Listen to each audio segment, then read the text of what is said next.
teman-teman Rise and Shine, ketemu lagi dengan saya Monica Sinaga di Rise and Talk. Oke, dan sekarang aku mau ngobrolin tentang mengenali diri sendiri. Kita coba balik lagi flashback pada saat kita lahir ya teman-teman.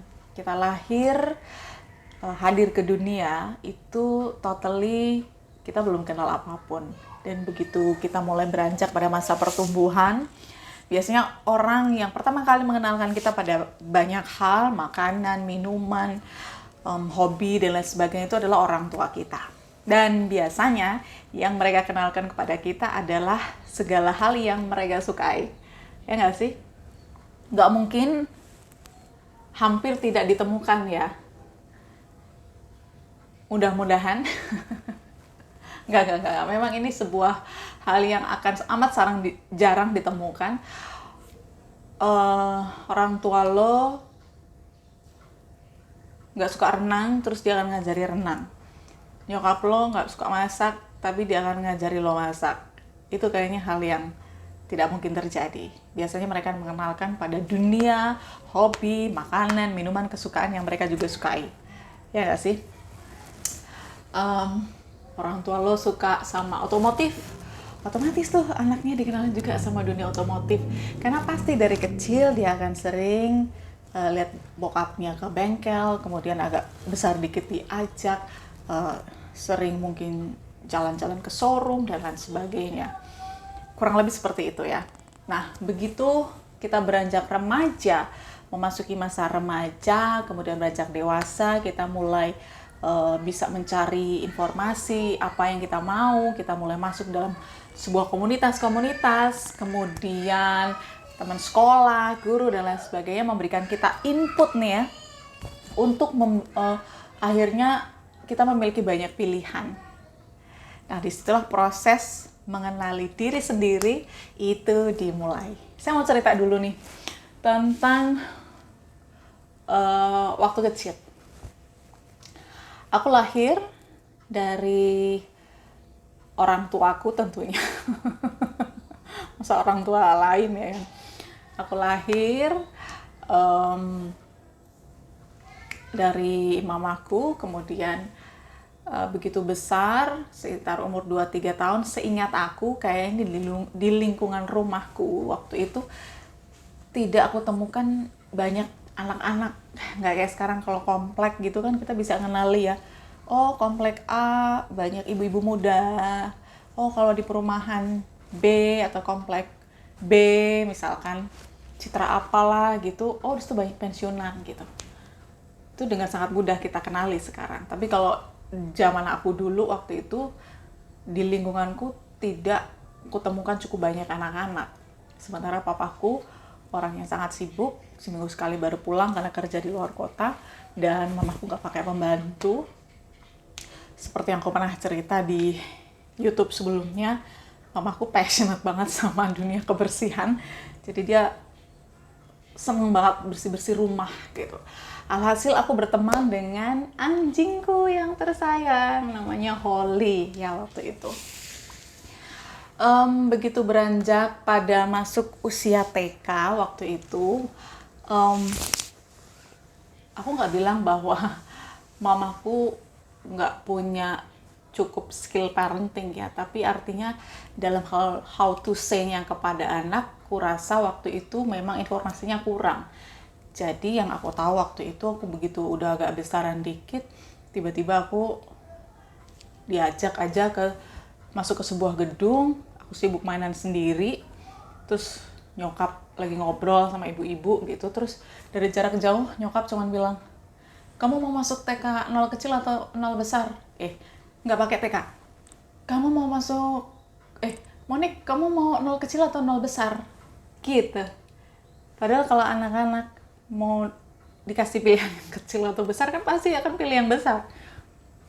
Waktu itu aku nggak paham dengan konsep maksudnya apa ya, pokoknya aku jawab aja yang besar mam gitu. Tibalah hari di mana pagi-pagi aku tiba-tiba dibangunin, aku dipakein seragam, terus aku diantar. Dan waktu itu aku mengenal konsep sekolah. Oh, ini namanya taman kanak-kanak ya kan.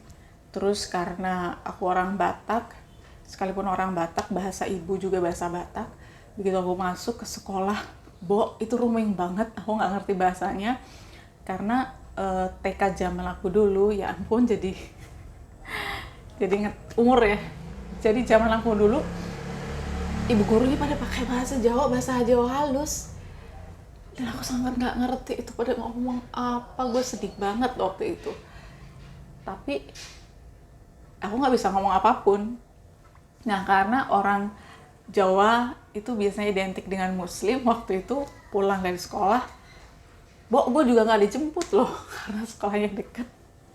Nyokap gue cuek banget pokoknya. Aku pulang, nyokap gue bilang, suatu hari ya, aku pernah pulang gitu. Loh, kok kamu langsung balik gitu? Jadi hari itu aku berangkat, tapi tiba-tiba sepi sekolahnya. Habis itu ada guru dong. Oh, Mbak Rina bla bla bla bla, dia ngomong apa gitu. Gue nggak ngerti dia ngomong apa kan. Terus oh ya, gue mantuk aja gitu. Oh ya. Terus gue pulang. Begitu pulang nyokap gue nanya, lo kok pulang? Kamu nggak sekolah gitu. Terus gurunya bilang apa? Gue bilang, nggak tahu mam, itu bahasa Islam, gue bilang.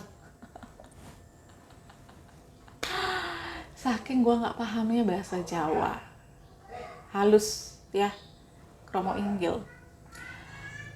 Nah, singkat cerita akhirnya aku masuk SD pun aku nggak punya preferensi yang cukup banyak, karena aku melihat kakakku di sekolah di mana, ya biasa kan, adean kan akan ikut kemana kakaknya berlabuh biasanya. Ya nggak sih? Aku ikut, dan begitu memasuki SD aku mulai menyadari bahwa sebenarnya kok nggak enjoy untuk sekolah. Singkat katanya, aku nggak suka sekolah. Teman-temannya juga kurang asik gitu.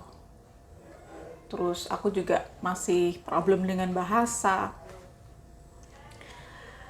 Nah, cuman kan sebagai seorang anak dengan orang tua yang lumayan galak ya, waktu itu bokap gue galak banget, jadi gue juga nggak bisa ngomong, "Pah, aku gak suka sekolah." Nggak seperti anak-anak sekarang gitu, yang mereka secara terbuka, open gitu, mereka bisa cerita segala hal isi hati mereka.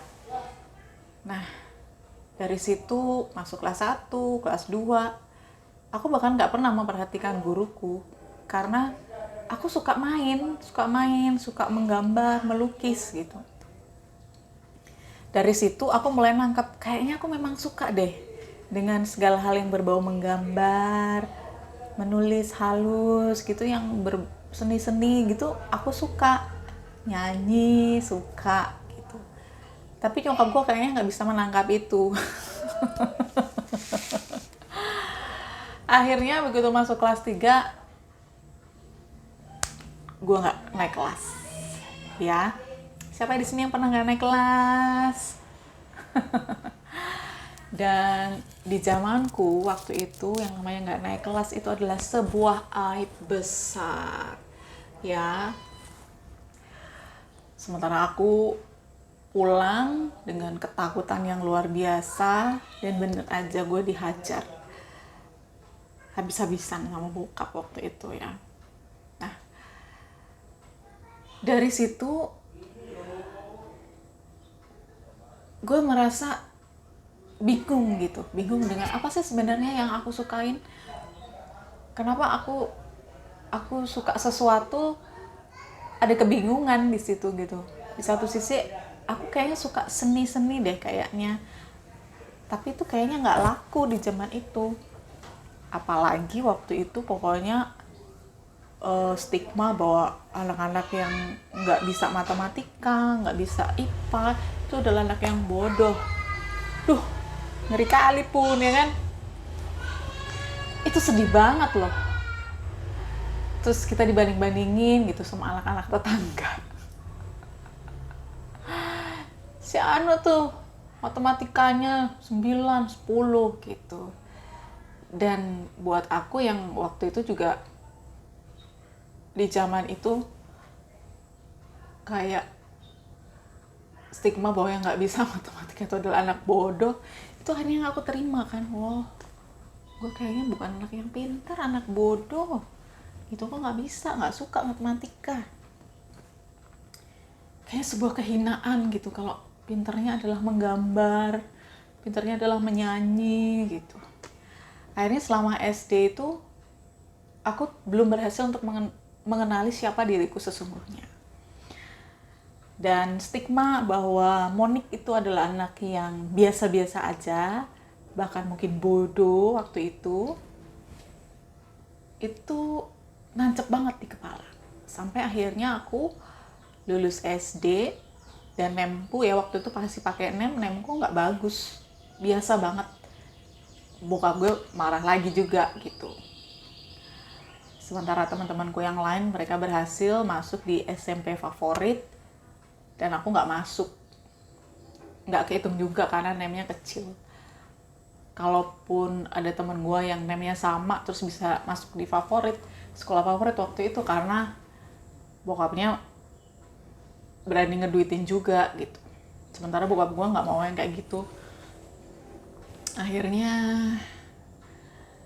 coba sana, coba sini, gue nggak diterima di SMP negeri yang paling top sampai yang middle. Terus akhirnya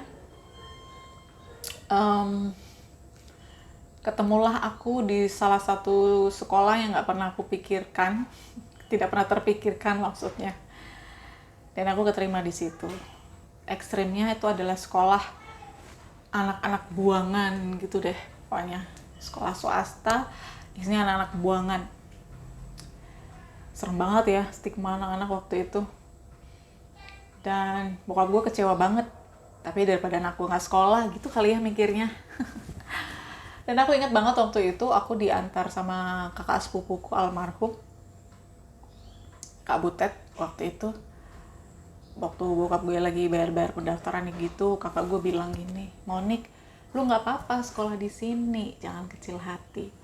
Sekalipun di sini anak-anaknya biasa-biasa aja, tapi kamu harus jadi yang luar biasa di sekolah ini. Dan itu masuk banget di hati gue.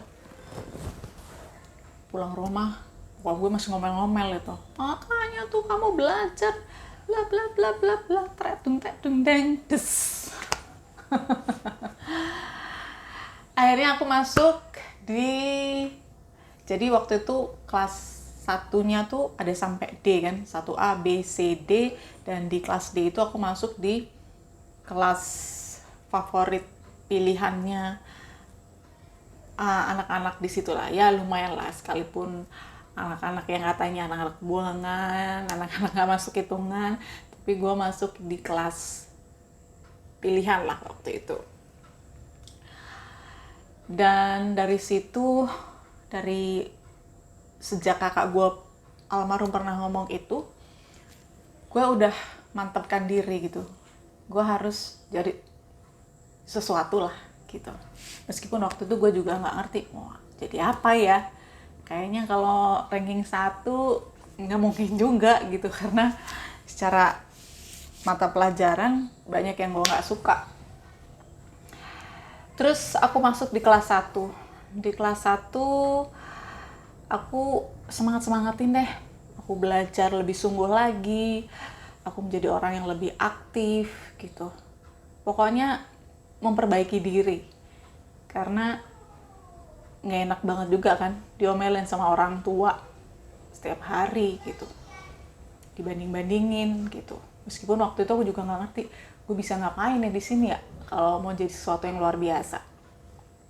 Begitu di situ aku mulai aktif ya kan di kelompok paduan suara, terus aktif di pramuka, terus aktif di OSIS. Aku bersyukur banget meskipun cuman ya jadi apalah gitu di grup OSIS, tapi aku adalah nama gue di situ.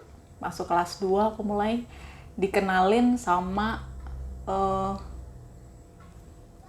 bukan dikenalin ya, waktu itu ada kesempatan lomba.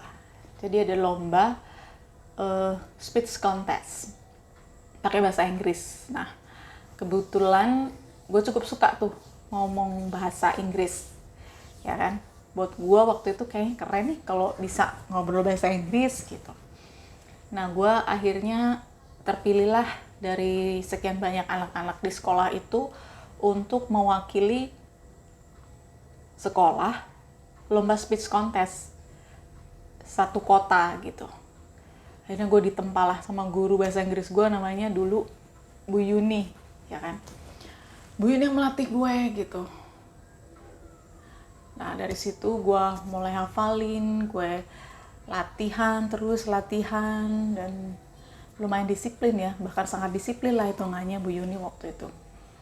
Akhirnya gue sempat keder juga gitu, karena gila nih gue mewakili sekolah, tapi gue harus menghadapi anak-anak SMP 1, SMP 2, SMP 7, aduh, yang notabene mereka anak pinter. Tapi bodoh ting lah, pokoknya sok aja gitu.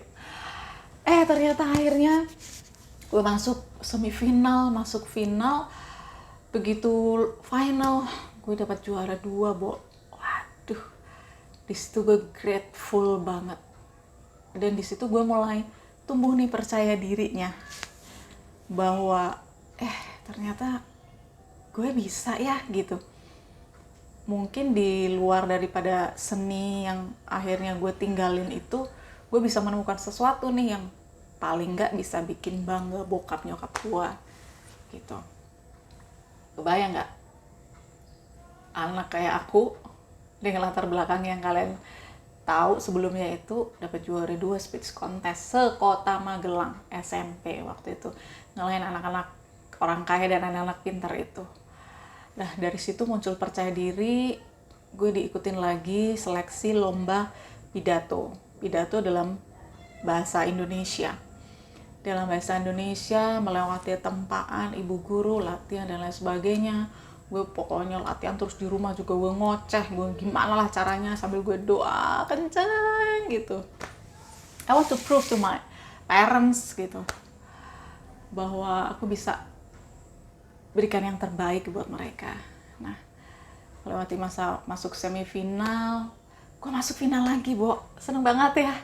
Begitu masuk final, dan gue mulai mengenali lawan-lawan aku waktu itu adalah anak-anaknya itu juga gitu. Dan Tuhan izinkan aku dapat juara 1, teman-teman Resensian. Gimana sih perasaan kalian? Seneng ya? Di situ percaya diriku semakin lebih tinggi lagi. Oh my god, aku tuh ternyata suka sama public speaking gitu. Aku suka tampil di depan panggung, bercerita. Bisa, waktu itu kan lomba pidato ya seringnya ya, dan dapat juara 1, seneng banget kan. Terus tiba-tiba pas upacara bendera diumumin, semua orang satu sekolah tepuk tangan, ya nggak sih. Terus suruh maju, terus dapat piala, terus habis itu dapat kasih uang jajan sama kepala sekolahnya. Seneng banget ya. Dan aku bersyukur, ternyata aku ternyata oke juga ya dalam hal ini gitu. Nah, kemudian semakin mengenal apa yang aku suka, tawarin lagi ikut kesempatan untuk lomba pidato tapi dalam bahasa Inggris. Gue coba lagi, dan itu sempat tetap aja sih ada up and down gitu ya, namanya ngapalin berlembar-lembar, Bo, ya nggak sih. Itu kan butuh ekstra bener gitu. Gue kadang ke sekolah naik angkot, gue komat kamit ngafalin gitu. Bodoh ting lah, mau dibilang orang ini gila apa gimana. Pulang sekolah sambil jalan nunggu angkot gitu, gue komat kamit lagi gitu. Pokoknya si kertas isi pidato tuh selalu ada di saku gue, sambil gue tiap malam berdoa, aduh Tuhan tolong. Akhirnya sampailah pada hari dimana pidato dalam bahasa Inggris itu berjalan. And thanks God, gue masuk lagi di semifinal dan masuk di final. Nah, di final itu lawannya lumayan cukup berat juga. akhirnya ya pokoknya gue pasrah. Yang penting gue udah berusaha, gue udah latihan, dan gue percaya kalau Tuhan izinkan sekali lagi nih gue menang, suatu hari gue akan jadikan ini sebuah testimoni hidup yang bisa memberkati orang lain. Itu harapan gue. Akhirnya gue final, dan lawannya itu keren-keren, Bo, semuanya. Dan begitu waktu pengumuman, hasil siapa yang menang diumumin, aduh, gue juara satu lagi, yeay, ya ampun, Tuhan itu baik ya guys. Dari situ, aduh, lu bisa bayangin gak sih waktu tepuk tangan anak-anak satu sekolah itu kayak balikin lagi, gue mulai mengenal siapa diri gue sendiri ini. Gue mulai mengenal apa sih yang aku suka gitu loh. Selain apa yang aku suka, aku mulai tahu apa yang jadi kemampuan gue gitu, yang terus bisa diasah. Dan ternyata Tuhan izinkan aku bisa berada di dunia public speaking sampai sekarang. Teman-teman Resensian, gimana dengan kalian? Apakah kalian sudah mulai mengenali siapa diri kalian, apa yang jadi minat kalian, bakat kalian? Tapi kalau bicara bakat, sebenarnya itu cuman sebagian kecil sih, karena tetap dibutuhkan latihan dan kerja keras dari minat apa yang kalian pilih. Cuman memang intinya adalah butuh kesabaran, butuh ketaatan, butuh kebesaran hati, doa yang sangat kenceng, dan intimacy with our God waktu kamu sedang mencari dan mulai mengenali siapa diri kalian dan untuk apa kalian ada di dunia ini. Gimana? Selamat mengenali diri kita masing-masing. Semangat ya. Saya Monica Sinaga, Rest and Talk. Bye. God bless you.